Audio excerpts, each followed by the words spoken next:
సామాజిక న్యాయం కోసం గళమెత్తిన సామాన్యుడి స్వరం Kapunadu. Please subscribe our channel. Kapunadu సామాజిక న్యాయం కోసం సామాన్యుడి స్వరం వీక్షకులకి హృదయపూర్వక స్వాగతం. నేను మీ చిల్లగట్టు శ్రీకాంత్ కుమార్. కృష్ణా తీరానికి వస్తే నా మటుకు నాకు అక్షరం చక్రం ఈ రెండూ కూడా ఏ వ్యక్తినైనా సుదూర తీరాలకు తీసుకువెళతాయని నమ్మినటువంటి నదీ పరివాహక ప్రాంతం తెలుగు నేల మీదే కాదు, అసలు భారతదేశంలోనే ఏదైనా ఉందంటే అది కృష్ణా నదీ పరివాహక ప్రాంతం. ఎందుకంటే సంస్కృతి, సంప్రదాయాలు, సదాచారాలు, ఆహార వ్యవహారాలు ఇక్కడి నుంచే వర్ధిల్లాయని చెప్పేసి పురాతన శాస్త్రవేత్తలు, పురావస్తు శాస్త్రవేత్తలు ఎందరో నిర్ధారించారు.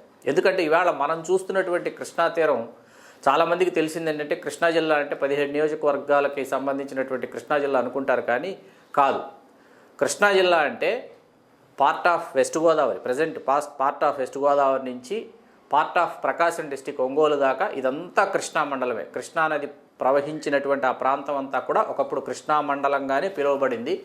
ఆ తర్వాతే కృష్ణా జిల్లాగా, గుంటూరు జిల్లాగా, పార్ట్ ఆఫ్ ప్రకాశం జిల్లాగా, పార్ట్ ఆఫ్ వెస్ట్ గోదావరి జిల్లాగా డివైడ్ అయింది. చాలామందికి సంగతులు తెలియవు. ఈ ప్రాంతం అంతా ఆచార వ్యవహారాలు, సంప్రదాయాలు ఒకేలా ఉంటాయి. సరే, ఇక విషయానికి వస్తే మనకు రాష్ట్ర వ్యాప్తంగా అంటే ఉమ్మడి మద్రాసు రాష్ట్రం మొత్తం మీద అంటే శ్రీకాకుళం జిల్లా మొదలుకొని ఉమ్మడి మద్రాసు రాష్ట్రం వరకు తీసుకుంటే ప్రప్రథమ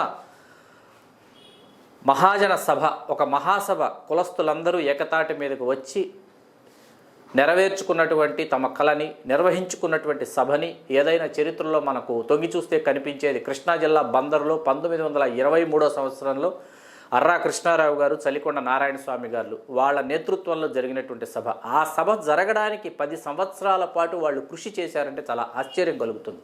1913లో వాళ్ళు ఒక నినాదం ఇచ్చి ఆ నినాదంతో ఉమ్మడి మద్రాసు రాష్ట్రానికి సంబంధించినటువంటి కుల సంఘ సమావేశాన్ని నిర్వహించాలని చెప్పి వాళ్ళు ప్రయత్నం మొదలు పెడితే 10 సంవత్సరాలకు కానీ మహాసభ పూర్తి స్థాయిలో నెరవేరలేదు, రూపుదిద్దుకోలేదు, విజయవంతంగా నిర్వహించబడలేదు. ఎందుకంటే వాళ్ళు ఇచ్చినటువంటి నినాదం సంఘమంతయు కదిలిన కానీ వ్యక్తులు వృద్ధి నొందరు. సంఘమంతా, ఈ కులంలో ఈ సంఘమంతా కదిలితే కానీ వ్యక్తులు వృద్ధి నొందరు అని చెప్పి వాళ్ళు ఇచ్చినటువంటి నినాదం.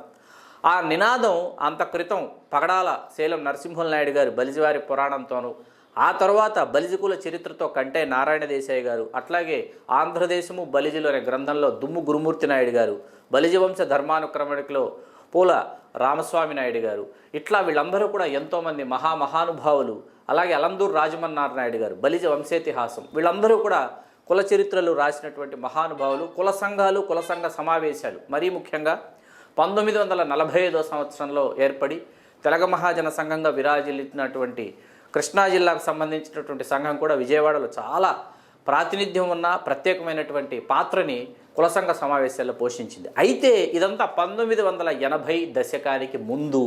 1980వ దశకానికి ముందు అని ఎందుకు చెప్పాల్సి వచ్చిందంటే 1980వ దశకానికి ముందు మీరు తెలుగు నేల మీదే కాదు ఏ ప్రాంతంలో అయినా మీరు కుల సంఘ సమావేశాలు కానీ లేకపోతే కుల సంఘాలని కానీ మీరు తరచి చూస్తే ఇవన్నీ సేవా కార్యక్రమాలతోనూ, లేకపోతే వివాహాది శుభకార్యాలతోనూ, లేకపోతే విద్యార్థుల్ని చదివించుకోవాలి, వాళ్ళకి మంచి ఫీజులు కట్టాలి, వాటిని కలెక్ట్ చేయాలి, లేకపోతే ఒక కళ్యాణ మండపం నిర్మించుకోవాలి, ఇట్లాంటి అజెండాలతో పూర్తి స్థాయిలో నిమగ్నమైపోయి ఉండేవి కుల సంఘాలు. అయితే 1980 నాటికి ఏం జరిగిందంటే తెలుగు నేల మీద ఒకవైపు కమ్యూనిస్టు పార్టీ నుంచి, ఇంకోవైపు కృషికారుల పార్టీ నుంచి, ఇంకోవైపు అంతఃకృతం జస్టిస్ పార్టీ నుంచి, ఆ తర్వాత కాంగ్రెస్ పార్టీ నుంచి, ఇట్లా ఏ పార్టీ ద్వారాల గుండా అయినా కూడా రెడ్డి సామాజిక వర్గం, ఆ తర్వాత కమ్మ సామాజిక వర్గం పూర్తి స్థాయిలో అధికారాన్ని వాళ్ళు హస్తగతం చేసుకుంటూ వచ్చారు. ఇలా హస్తగతం చేసుకుంటూ వచ్చింది ఎవరి ఓట్ల దయాభిక్ష మీద.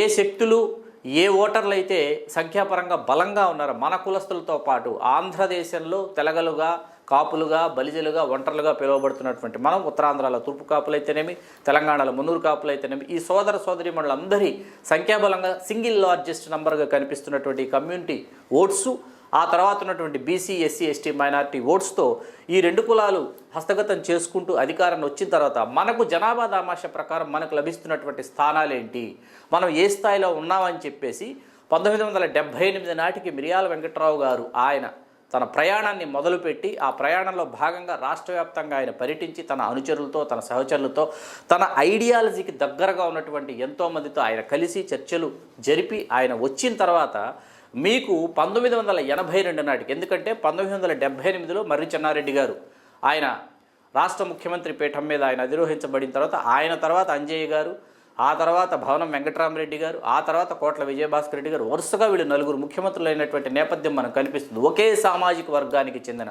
రెడ్డి కులానికి చెందినటువంటి వాళ్ళు 5 సంవత్సరాల కాలంలో నలుగురు ముఖ్యమంత్రులు మారితే మీకు 82 నాటికి మన పీడబ్ల్యూడీ గ్రౌండ్స్లో జరిగినటువంటి మహాసభ ఏదైతే ఉందో చరిత్రలో చిరస్థాయిగా నిలిచిపోయేటటువంటి మొట్టమొదటి కుల మహాసభ జరిగే నాటికి క్యాబినెట్లో మన కులస్తులు ఎవరూ లేకపోవడం అనేది వింతల్లోకెల్లా వింత, విచిత్రాల్లోకెల్లా విచిత్రం. వింతల్లోకెల్లా వింత, విచిత్రాల్లోకెల్లా విచిత్రం.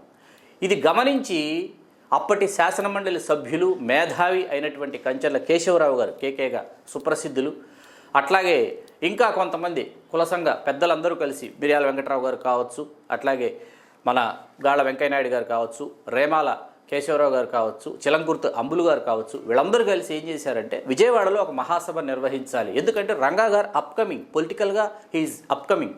ఇటువంటి ఒక అప్కమింగ్ లీడర్ని మనం ఫుల్ ప్లెడ్జ్డ్ లీడర్గా మనం ప్రమోట్ చేసుకోవాలంటే మనకు పూర్తి స్థాయిగా కులమంతా ఏకతాటి మీదకి వచ్చిందన్న సిమ్టమ్స్ బయటికి వెళ్ళాలి, సంకేతాలు బయటికి వెళ్ళాలని చెప్పి వీళ్ళ సమావేశాన్ని ఏర్పాటు చేసే కొద్ది రోజుల ముందు కేశవరావు గారికి, అట్లాగే కృష్ణా జిల్లా అవనిగడ్డకు చెందిన మండల వెంకటకృష్ణారావు గారికి మంత్రిమండలిలో వీళ్ళకి ప్రాతినిధ్యం ఇవ్వడం జరిగింది. వీళ్ళిద్దరూ మంత్రులైన తర్వాత ఇక్కడ కృష్ణా జిల్లాలో పీడబ్ల్యూడీ గ్రౌండ్స్లో ఈ మహాసభ రూపుదాల్చడం జరిగింది.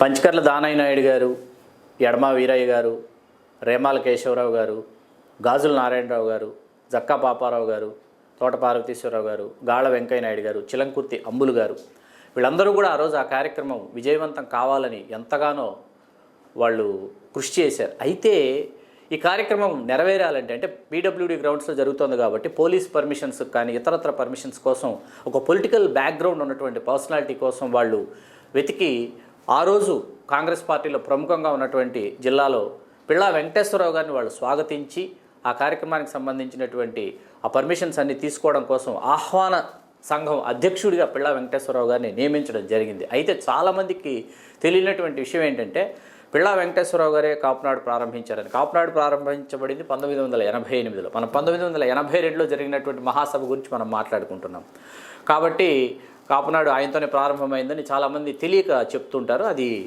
సమంజసమైనటువంటి విషయం కాదు. ఆ కార్యక్రమం ఒక్కరోజు ముందు, ఈ మహాసభ జరగడానికి ఒక్కరోజు ముందు కేశవరావు గారికి, మండల వెంకటకృష్ణారావు గారికి రాష్ట్ర మంత్రిమండలిలో చోటు లభించింది 1982 ఆ సమయంలో.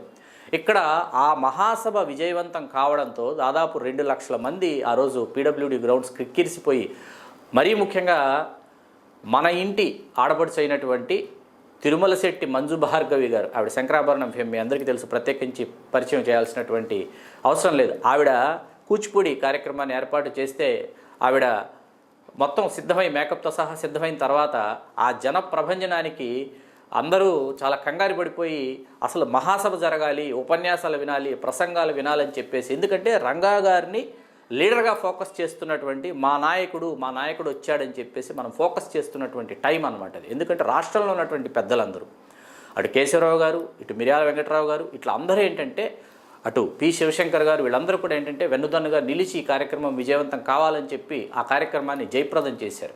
అట్లా పిళ్ళా వెంకటేశ్వరరావు గారు ఆహ్వాన సంఘానికి అధ్యక్షులు అవటం జరిగింది. ఇక్కడ ఒకరిని తక్కువ చేయటం, ఇంకొకరిని ఎక్కువ చేయటం నా ఉద్దేశం అయితే కాదు వ్యక్తిగతంగా. ఎందుకంటే దాదాపు నా చిన్నతనం నుంచి, పసితన ప్రాయం నుంచి నేను మిర్యాల వెంకటరావు గారిని చాలా క్లోజ్గా నేను అసోసియేట్ అవుతూ, ఎందుకంటే ఆ తర్వాత 1999లో ఇక్కడ జరిగినటువంటి హనుమాన్ జంక్షన్లో జరిగినటువంటి జూలై 4వ తేదీ వంగవీటి మోహన్ రంగారావు గారి జయంతి రోజు జరిగినటువంటి మహాసభలో పాల్గొని, ఎందుకంటే ఆ రోజు గాళ్ళ సుబ్రహ్మణ్యం గారు నన్ను చిత్తూరు జిల్లా మదనపల్లి నుంచి ఆహ్వానించి ఆ రోజు మొట్టమొదటిసారి రాష్ట్ర యువ కాపునాడు అధ్యక్షుడిగా నన్ను వాళ్ళు ప్రపోజ్ చేసి వాళ్ళు అనౌన్స్ చేసినటువంటి సభ నేను ఇంకా ఇప్పటికీ మర్చిపోలేదు. ఎందుకంటే డే 1 నుంచి who is who, what is what, ఎవరు ఈ కార్యక్రమాలు రూపొందించారు, ఎవరు రూపకల్పన చేశారు, ఎవరు విజయవంతం చేశారు, ఎవరు వీటి కోసం కృషి చేశారు, ఎవరు వీటి కోసం త్యాగం చేశారు, ఎవరు వీటి కోసం తమ జీవితాలను కోల్పోయారని తెలిసినటువంటి వ్యక్తిగా, అంటే దీనికి రికార్డెడ్ ఎవిడెన్సెస్,